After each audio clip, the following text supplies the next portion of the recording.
Vous écoutez Samedi de lire avec l'auteur invité d'Amélie Boivin-Enfield. Je suis toujours en compagnie de Simon Boulris, qui est mon auteur invité de cette semaine. Et là, Simon, on va parler d'un livre que moi, j'ai beaucoup aimé cet automne et que t'as beaucoup aimé. Oui, hein? T'as beaucoup de goût. C'est Le Mur mitoyen de Catherine Leroux. Oui. Écoute, Catherine Leroux, que je connaissais pas, La marche en forêt, bon, évidemment, je savais tout, j'avais entendu parler du livre, je l'avais pas lu. Et là, quand Le Mur mitoyen est sorti, moi, j'écoute beaucoup la radio de Radio-Canada, donc j'écoutais Plus on est fou, plus on lit, puis elle discutait de son livre et elle en parlait avec beaucoup de grâce. Je la trouvais gracieuse en tant qu'individu, là, avant de la lire. Et j'ai eu donc moi, je suis très réceptif aux jaquettes des livres, à la couverture, et on doit dire que la couverture, elle est vraiment magnifique. Là, on parle d'un homme et d'un enfant illuminés, comme un peu comme des lumières de Noël, oui. Le corps illuminé dans la forêt, encore une fois, hein, clin d'œil peut-être au premier roman qui s'appelle La marche en forêt. Mais là, j'ai lu Le Mur mitoyen et j'ai été happé dès la première page par l'écriture. Moi, je suis très réceptif à l'écriture, donc si la narration me plaît, rapidement, je peux, même si l'histoire va moins me charmer, si l'écriture est consistante, je vais pouvoir parcourir tout un roman facilement. Et là, on parle d'un cas où le fond rejoint la forme. Il y a une élégance dans sa narration. Je pense que sa grande force, c'est plus la narration. Elle est bonne en dialogue, mais vraiment, elle en écrit très peu. Elle est vraiment... D'abord et avant tout, c'est une narratrice très, très élégante, très raffinée, des choix de mots tout le temps très précis. C'est son élégance, moi, qui transparaît beaucoup. Et l'histoire m'a vraiment bouleversé. Je parlais tout à l'heure d'un chassé-croisé sur lequel je travaille. Donc, je suis très réceptif à ça présentement. L'idée d'avoir une histoire qui ratisse large. Et avec Catherine Leroux, pour avoir lu aussi La marche en forêt après, je vois que c'est... même La marche en forêt, on a même l'arbre généalogique de la famille au début. Donc, on est vraiment dans l'envie de bâtir une œuvre. Et c'est foisonnant, là. On commence avec, dans Le Mur mitoyen, on suit le parcours de plusieurs duos, parfois des trios, et c'est toujours profondément humain. Il y a de l'humanité dans chacune des relations, et elle est partie, encore une fois, un autre élément, moi, qui m'attire beaucoup, elle est partie d'éléments un peu saugrenus de faits divers. Oui. Donc, elle est partie, il y a entre autres une femme, parce que à la toute fin, c'est intéressant, une fois qu'on a lu le roman, on est rempli, pour moi, c'est comme un suspense. On apprend des choses. Le roman, là, à plein de moments, je faisais, ben voyons donc.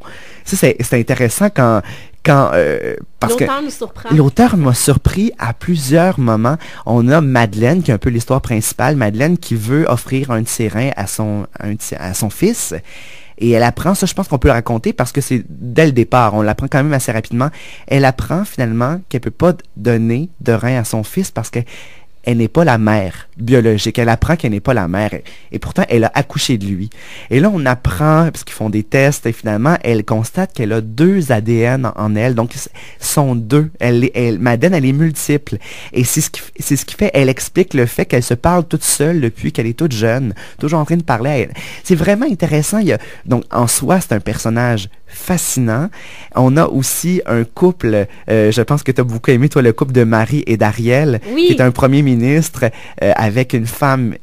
C'est 2 enfants qui ont été adoptés dans leur enfance et la première fois qu'ils se voient tous les deux sur un campus, les 2 s'évanouissent en se voyant. Donc c'est comme trop fulgurant ce qu'ils vivent, le regard les foudroie et là ils s'évanouissent et là les gens autour pensent qu'ils répètent une pièce de théâtre ou qu'ils sont théâtraux alors que non, c'est juste le contact qui a été trop foudroyant. Et chaque fois qu'ils se touchent, ils reperdent conscience comme ça jusqu'à temps que ça s'atténue. Et dans la relation sexuelle, dans le charnel, ils vont complètement se lier. Ils se sont trouvés.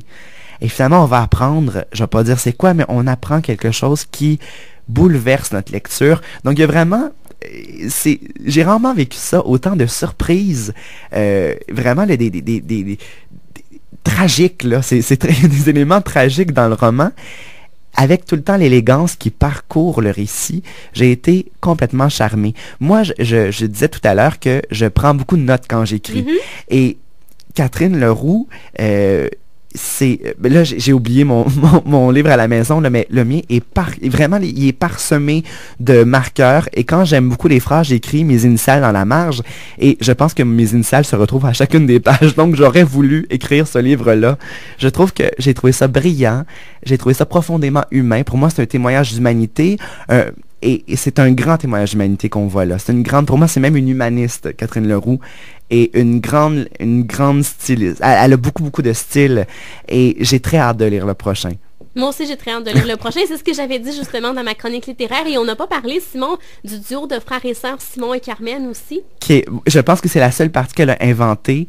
C'est vraiment, encore une fois, en plus, je m'appelle Simon, mais un grand attachement pour tous ces personnages. On a aussi la petite fille, ça aussi c'est très beau. On ratisse plusieurs époques, plusieurs lieux aussi. On est au Québec, on est aussi aux États-Unis. Et il y a une histoire qui se passe il y a très très longtemps où c'est une petite fille qui protège sa petite sœur d'un train. C'est très troublant. C'est très poignant. Alors, c'est un roman émouvant. Comme il s'en fait très peu, un vrai roman émouvant là, qui nous fait passer par plein de... émouvant du mot mouvement, le mouvement que ça crée. Moi, j'ai vécu vraiment une kyrielle d'émotions et c'est plaisant de vivre tout ça, surtout quand c'est rendu avec autant d'élégance. Et on reste habité longtemps du roman. Tout à fait. Vraiment, les personnages vont me rester. Et là, après avoir lu La marche en forêt, je vois que les personnages ont toujours cette même humanité et c'est pour ça que j'ai tant hâte de lire le prochain parce que j'ai l'impression que les personnages vont rester en moi longtemps et j'ai envie d'agrandir cette famille-là. Je sens qu'ils font tous partie d'une grande famille et j'ai envie de les incorporer dans la mienne parce que je me sens près d'eux. Donc ça, c'est beau quand on sent une filiation avec un auteur et on a envie. Je lui ai partagé. Ça, c'est agréable. C'est une auteure québécoise, donc on s'est rencontrés, on en a discuté. Et pour moi, c'est un vrai coup de foudre littéraire comme j'en vis rarement. Et Simon, tu as choisi un extrait que tu voulais lire aux auditeurs, justement, pour leur donner envie de lire le roman. Très douloureux de choisir un extrait parce que j'aurais pu lire n'importe lequel. Alors, j'en ai choisi un qui me plaît particulièrement. Est-ce que tu veux nous mettre un peu en contexte de ce que tu vas nous lire? Oui, en fait, Madeleine accueille beaucoup. Elle a une maison très accueillante. Elle accueille des étrangers. C'est un peu une gypsy. Et elle accueille une jeune femme qui s'appelle Johanna, qui est un personnage délicieux. Vraiment, là, une grande bonté qui se dégage de ce personnage-là. Lorsque le soleil quitte le zénith, une forme floue se détache du bout du chemin, grossissant à toute vitesse. Frottant ses yeux rougis par le manque de sommeil, Madeleine croit d'abord avoir affaire à une voiture, peut-être Youn, qui revient déjà de son voyage. Mais la tâche est un peu trop petite, trop légère, trop rouge. Bientôt, la structure gracile d'un vélo se révèle avec, sur son dos, une créature voûtée, comme repliée pour s'adapter à un cadre trop petit, des pédales trop courtes, un guidon trop étroit. Quelques instants plus tard, une femme à la stature extraordinaire descend de l'engin et salue Madeleine d'un sourire bienveillant. Ses cheveux sont roux comme une falaise de grès, son regard est d'un bleu presque indiscernable, tant les paupières sont rapprochées, ne laissant qu'une fente pour l'œil au contour étoilé de rides profondes. Le visage de quelqu'un qui a passé sa vie à plisser les yeux face au soleil. « Je suis Johanna », déclare la femme avec un accent touffu. « Vous hébergez ?»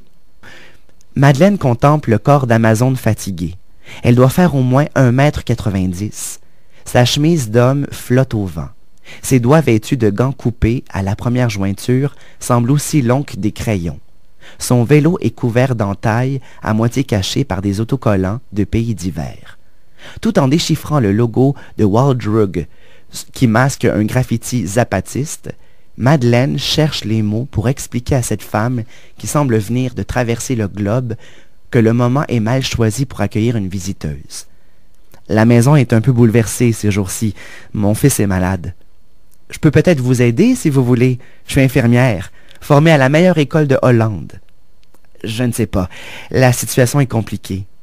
Je travaille dans les camps de réfugiés en Afrique. Compliqué, j'ai l'habitude. Merci Simon. Merci Amélie.